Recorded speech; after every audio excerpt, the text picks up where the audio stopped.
वो विधवा थी, पर श्रृंगार ऐसे करके रखती थी कि पूछो ही मत। बिंदी के सिवाय सब कुछ लगाती थी।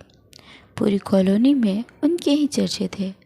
उनका एक बेटा भी था जो भी 9वीं कक्षा में था।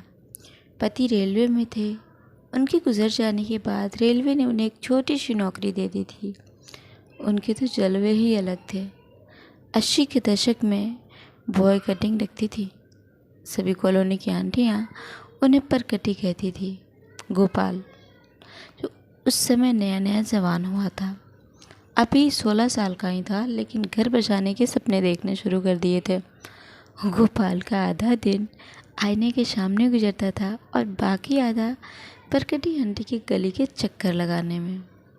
गोपाल का नववयस्क मस्तिष्क इस मामले में काम नहीं करता था कि समाज क्या कहेगा। यदि उसके दिल की बात किसी को मालूम हो गई तो उसे किसी की परवाह नहीं थी।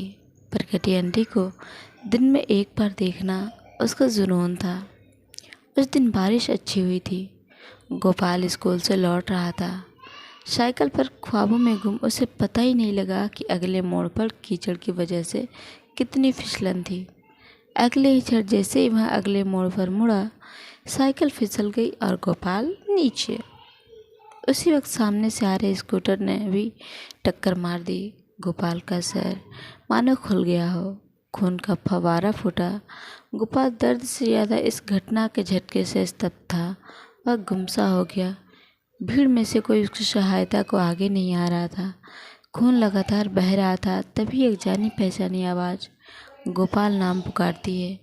गोपाल की धुंधली हुई दृष्टि देखती है कि परकटी आंटी भीड़ को चीर पागलों की तरह दौड़ती हुई आ रही थी। परकटी आंटी ने गोपाल का सिर गोद में लेते ही उसका माथा, जहाँ से खून बह रहा था, उसे अपनी हथेली से दबा लिया। आंटी की रंगीन ड्रेस खून से लथपथ हो गई थी।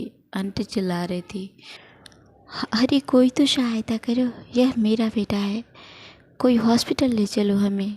गोपाल को अभी तक भी याद है, एक तिपहिया वाहन रुकता है, लोग उनमें उन दोनों को बिठाते हैं। आंटी ने अभी भी उसका माथा पकड़ा हुआ था, उसे सीने से लगाया हुआ था। गोपाल को टांग के लगाकर घर भेज दिया जाता है। परकटी आंटी ही उसे रिक्शा में घर लेकर जाती है। गोपाल अब ठीक है, लेकिन एक पहेली उसे समझ नहीं आई कि उसकी वासना कहाँ लुप्त हो गई। जब परकटी आंटी ने उसे सीने से लगाया तो उसे ऐसा क्यों लगा कि उसकी माँ ने उसे गोद में ले लिया हो। वात्सल्य की भावना कहाँ से आई? उसका दृष्टिकोण कैसे एक क्षण में बदल गया? क्यों वह एक मातृत्व के शुद्ध भाव से परकटी आंटी को देखता था? आज गोपाल एक रिटायर्ड अफसर है। समय बिताने के लिए कम्युनिटी पार्क में जाता है। वहाँ बैठा वो आज सुंदर औरतों को पार्क में व्यायाम करते देखकर मुस्कुराता है, क्योंकि उसमें एक बड़ी पहेली बचपन में ही हल कर ली थी। वो आज जानता है, मानता है और कई लेख भी लिख चुका है कि महिलाओं का मूल भाव मातृत्व का है। वो चाहे कितनी भी अप्सरा से दिखे, दिल से हर महिला एक माँ है। वह माँ सिर्फ अपने बच्चे के लिए ही नहीं है, वो हर एक लाचार में अपनी औलाद को देखती है। दुनिया के हर छोटे मोटे दुख को एक महिला 10 गुना महसूस करती है, क्योंकि वह स्वतः ही कल्पना कर बैठती है कि अगर यह मेरे बेटे या बेटी के साथ हो जाता।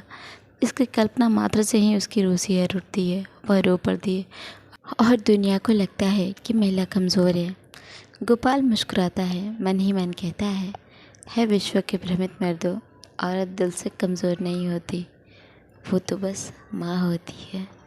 सो फ्रेंड्स, आपको ये कहानी कैसी लगी हमें कमेंट करके ज़रूर बताएं। मिलते हैं ऐसे ही किसी दूसरी कहानी में।